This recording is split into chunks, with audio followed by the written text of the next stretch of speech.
ये जो लोग हम पे हत्याओं का सिलसिला बढ़ा है, लव जिहाद का सिलसिला बढ़ा है, ये सारा जो एकदम से आतंकवाद तूफान सुनामी में आ गया है, ये अब अंतिम प्रयास है।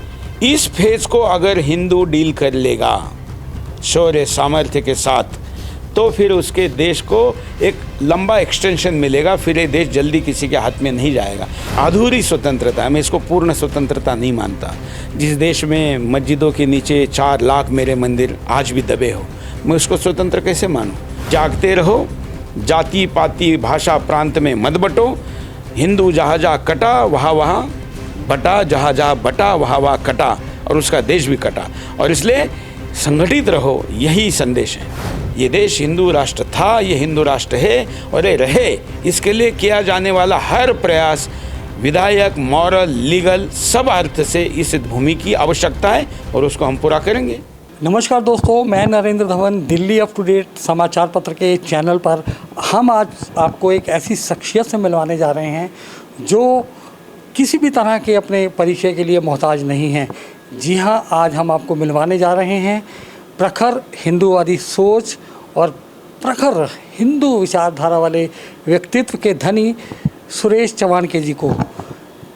तो चलिए, आज कुछ गंभीर मुद्दों पर बात करने के लिए आज हम इनके पास में आए हैं। हम अपने दर्शकों को बताना चाहेंगे कि आज सुरेश चवानके जी ने हमें हमारी रिक्वेस्ट पे स्पेशल हमें निमंत्रण दिया।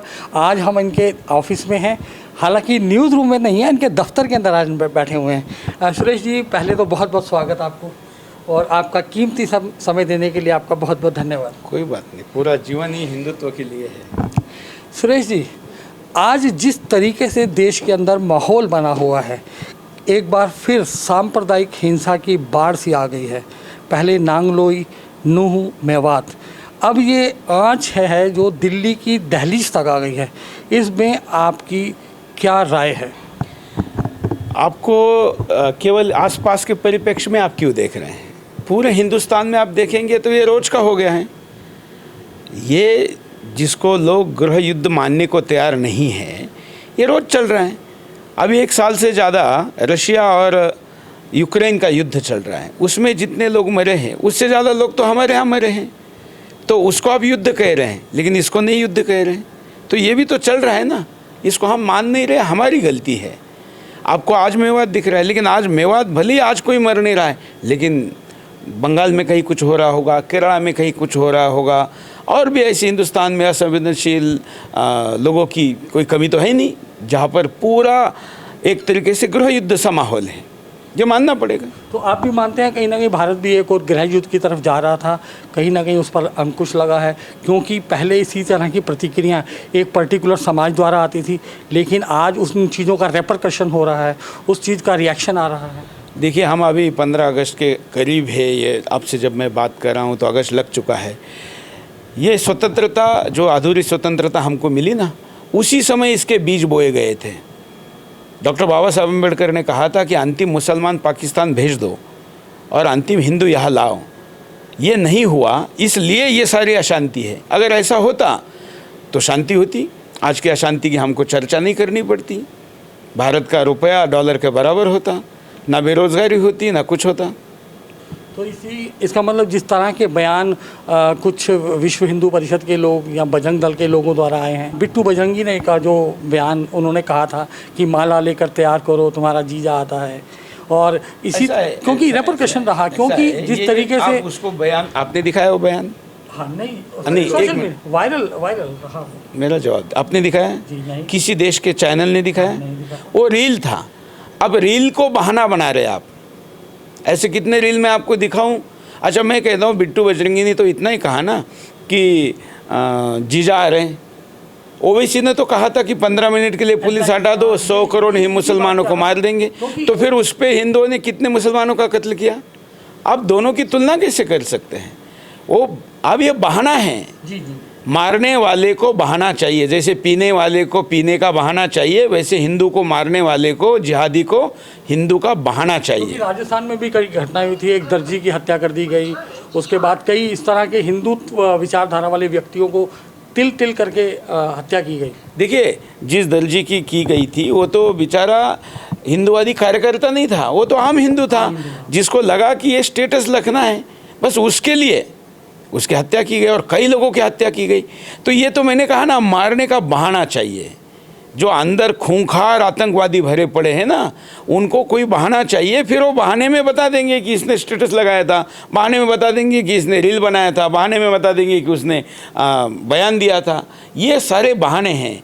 हिंदू मारना ये मुख्य उद्देश्य है और उसमें वो सफल हो रहे हैं। सर एक चीज़ और है, जिस तरीके के पहले माना जाता था कि हिंदू थोड़ा भीरू है, डरपोक है, अब हिंदू थोड़ी एक स्पष्ट छवि वाला हिंदू कभी डरपोक था ही नहीं। और हिंदू जो असली हिंदू होगा वो कभी भी डरपोक हो ही नहीं सकता। या तो वो हिंदू है या तो हिंदू नहीं है। कई बार बिल्कुल सुनिए पूरा, ये परिणाम है गांधी जैसे लोगों ने जो हिंदुओं को बंदर बना दिया ना, ये उसका परिणाम है। ये अहिंसा के जो तुनतुने इस देश में बजाए गए ना, उस डफली का ये परिणाम है। ये हिंदू तो पराक्रमी था, पूरे विश्व पर, ईरान से लेकर इंडोनेशिया तक पूरा जो वसुंधरा पर वो राज कर रहा था। ये किसने कहा कि हिंदू डरपोक है? बिल्कुल नहीं। इसको डरपोक बनाया, इसको गुलाम बनाया, उसकी मानसिकता। ये कहा गया कि हमने अपने सीमा विस्तार के लिए कभी किसी देश पे आक्रमण नहीं किया। मूर्खता है। अगर नहीं किया तो हम कैसे थे इतने दूर तक? ये हमारे बार बार ये बोल बोल के हमारे अंदर का शौर्य, पराक्रम, साहस, सामर्थ्य, वो सब कुछ हमसे छीना गया है। इसलिए ऐसा था। लेकिन पिछले 18 वर्षों में हम लोगों ने और देश के कई लोगों ने इस देश में ये वातावरण बनाया, उसको, उसका शौर्य, उसके अतीत और उसके पूर्वजों के सामर्थ्य को समझाया। सर मैं उसी बात पे आ रहा था, क्योंकि पहले इस तरह के कोई पब्लिक प्लेटफार्म पर आकर नहीं बोलता था। आपने हिम्मत जुटाई, जब आपको लोग टीवी पर देखते थे, आपकी स्पष्ट वाटुता सुनते थे, हिंदुत्व विचार सुनते थे, तो कहीं ना कहीं लोग आपसे प्रभावित भी हुए और उनको लगा कि अब हिंदुओं के पक्ष में कोई बात करने वाला आ गया। तो ये बात उसी चीज़ को तो निकल कर नहीं आई। मैंने जो किया वही बाकी लोग कह रहे हैं, मैं चाहता हूँ। देखिए, हर विचार की, व्यक्ति की 3 अवस्थाओं से उसको गुजरना पड़ता है। पहले उसको इग्नोर किया जाता है, हमको भी शुरू में इग्नोर किया गया। फिर विरोध किया जाता है, कितना विरोध हुआ हमारा आप तो जानते हैं। उसके बाद स्वीकार्यता होती है, एक्सेप्टेंस आता है। तो अब ये एक्सेप्टेंस आने लगा है और इसलिए ये फड़फड़ा रहे हैं। ये जो लोग हम पे हत्याओं का सिलसिला बढ़ा है, लव जिहाद का सिलसिला बढ़ा है, ये सारा जो एकदम से आतंकवाद तूफान सुनामी में आ गया है, ये अब अंतिम प्रयास है। इस फेज को अगर हिंदू डील कर लेगा शौर्य सामर्थ्य के साथ, तो फिर उसके देश को एक लंबा एक्सटेंशन मिलेगा। फिर ये देश जल्दी किसी के हाथ में नहीं जाएगा। फिर सोएगा तो फिर जाएगा। सुरेश जी एक बात और, आप भी पत्रकार हैं, आप भी इतना बड़ा न्यूज़ चैनल चलाते हैं, आपको डर नहीं लगता? ये मेरे लिए कॉमन प्रश्न है और मेरा कॉमन उत्तर होता है कि ये शब्द मेरे डिक्शनरी में नहीं है। जो डर गया वो मर गया। सर हमने देखा है, हम लोग भी ग्राउंड पे पत्रकारिता करते हैं, किसी के खिलाफ थोड़ा सा लिख देते हैं। इवन एक अदना सा MLA, अदना सा निगम पार्षद भी अपने दल बल के साथ पहुंच जाता है अखबार के दफ्तर पर, चैनल पर। तो आप तो राष्ट्रीय स्तर पर, अंतर्राष्ट्रीय स्तर पर बोलते हैं। यहाँ पर कभी कोई पहुँचा क्या? हिम्मत है? ये आपने जो कहा वो तो जननेता तो छोड़िए, गुंडा छोड़िए, आतंकवादी भी नहीं पहुंचा, क्योंकि उसको पता है कि यहाँ तो 150, 200, 500 संख्या में भी आएंगे तो भी वापस नहीं जाएंगे। ऐसे हमने व्यवस्था रखी है, सामर्थ्य रखा है।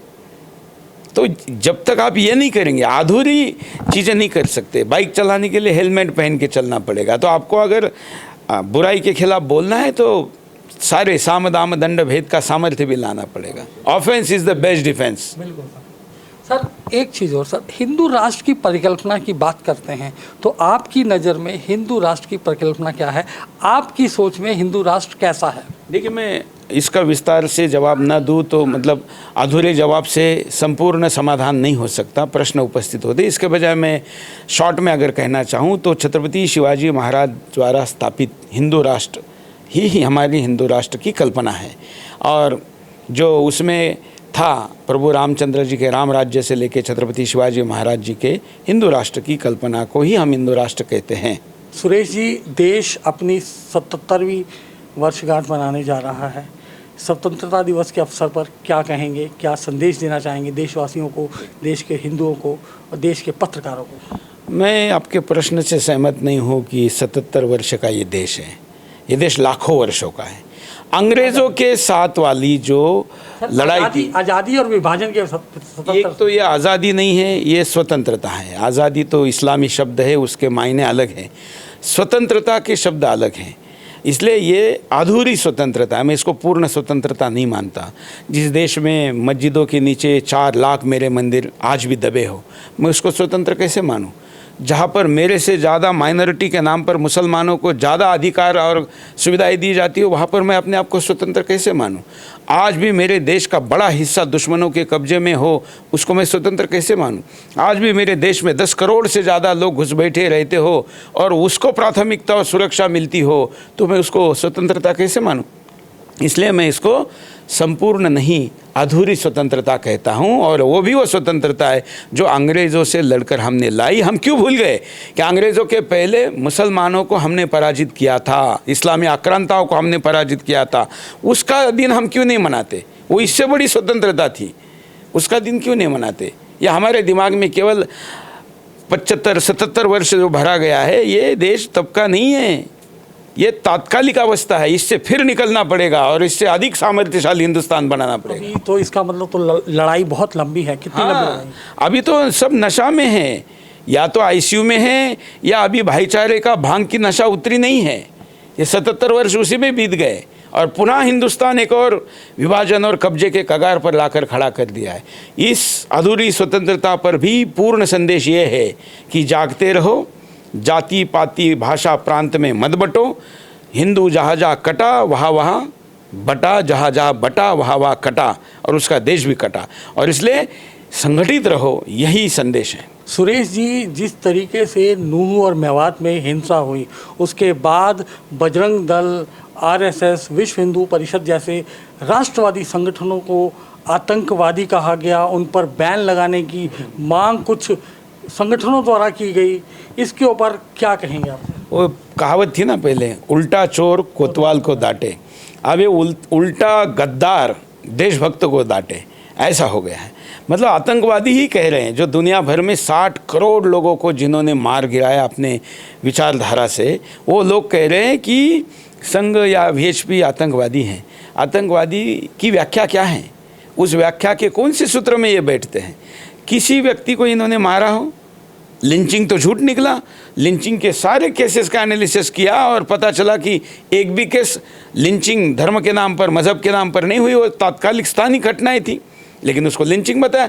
आतंकवाद का मतलब जो इस्लामिक आतंकवाद हमने हिंदुस्तान में देखा है, सीरिया में देख रहे हैं, अफगानिस्तान में देख रहे हैं, दुनिया के कई देशों में देख रहे हैं, वैसी कौन सी गतिविधि वीएचपी और आरएसएस ने की है? उल्टा हम तो आरएसएस वीएचपी से इसलिए नाराज हैं कि हम कह रहे हैं कि आप अधिक आक्रामकता से काम क्यों नहीं करते? सर, जिस तरीके से इस्लामिक कट्टरता बढ़ी है, इस्लामिक आतंकवाद हुआ है, इस्लामिक जिहाद चल रहा है, उसी तरीके से इस देश के अंदर लव जिहाद की घटनाएं भी काफ़ी बढ़ी हैं। करोड़ों की संख्या में हिंदू लड़कियां लव जिहाद का शिकार हुई है। करोड़ कह रहा हूं मैं। क्या आप जानते हैं कि पिछले 3 सालों में 13 लाख महिलाएं और लड़कियां गायब हैं? ये भारत का क्राइम डेटा कह रहा है, जिनका खोज नहीं हो पाई, वो कहाँ गई है। इस पर भी चर्चा नहीं होती? कहाँ चर्चा होती है? और मैं तो आपको कह रहा हूँ कि आप पिछले 77 सालों की अगर लव जिहाद का संख्या निकालेंगे तो कई करोड़ हिंदू लड़कियाँ गई है, करोड़ों। कई देशों की आबादी नहीं है करोड़, और फिर भी हिंदू सो रहा है। और फिर उसको हम जगाने के लिए थोड़ा सा चिल्ला क्या देते हैं तो हमारे खिलाफ चिल्लाने लग जाते हैं। ये तो हमारा कर्तव्य है ना। ये देश हिंदू राष्ट्र था, ये हिंदू राष्ट्र है और ये रहे। इसके लिए किया जाने वाला हर प्रयास विधायक, मॉरल, लीगल, सब अर्थ से इस भूमि की आवश्यकता है और उसको हम पूरा करेंगे।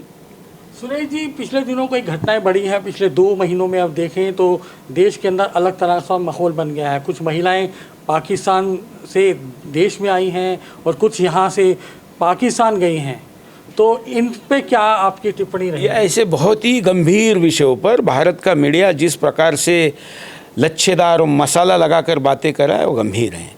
ये मुद्दे, सारे ऐसे जो मुद्दे और घटनाएं होती है, वो जांच, खोजबीन और बड़े माइक्रो डिटेल पर जाकर उसकी पड़ताल होनी चाहिए। हम यहाँ पर एक मुसलमान लड़की को आश्रय देंगे तो एक हिंदू लड़की को बुला लेंगे। ये संख्या चलती रहेगी, क्योंकि ये तो पीआर एजेंसियों की एक्टिविटी, इसमें कोई बहुत बड़ी बात नहीं है। हमने ना इन चीज़ों को सतही तौर पर देखना चाहिए और मीडिया का मसालेदार विषय बनाना चाहिए, बल्कि उस पर गंभीरता से जाँच होनी चाहिए। बहुत बहुत धन्यवाद सर आपको। तो यानी कि ये थे हमारे साथ में सुरेश चवानके जी, और जिनका मानना है कि देश को अभी पूर्ण आज़ादी नहीं मिली है। हमें अभी जो आधी आज़ादी मिली है, आधी स्वतंत्रता मिली है, इसका गुणगान कैसा, इसका सेलिब्रेशन कैसा। तो यानी कि इसी तरह के कई गंभीर प्रश्न हैं जिनका उत्तर आपको और हमें मिलकर ढूंढना होगा। तो देखना होगा कि कहीं ना कहीं इस देश की जो असली धरातल है, इस देश का जो असली बुनियाद है, जो हिंदुत्व है, जो सनातन है, वो कहाँ तक बच पाता है और कहाँ तक ये पुनर्जीवित हो जाता है। तो ये था आज का हमारा पूरा कार्यक्रम। इसी तरह की खबरों के लिए हमारे साथ बने रहिए। मैं Narendra Dhawan, camera person Harry के साथ। ये कौन हैरी? ये तो हर नाम है ना। जी जी, तो हैरी क्यों कह रहे हैं? हाँ, हर नाम से बड़ा नाम क्या हो सकता? हरी का नाम है हर नाम। ये कुछ खलिस्तानियों ने हर नाम से आपत्ति जताना शुरू किया, इसका शिकार मत हुजिए। हर नाम से पवित्र नाम क्या? ये तो नाम को मैं प्रणाम करता हूँ, और आपका तो बेटा है। आज से हैरी नाम बंद, हैरी नाम नहीं, आज से ये पुनः हर नाम कहलाएगा। तो बोलिए। तो कैमरा पर्सन हरनाम धवन के साथ मैं नरेंद्र धवन। शीघ्र मिलते हैं नए एपिसोड के साथ। जय हिंद, जय भारत।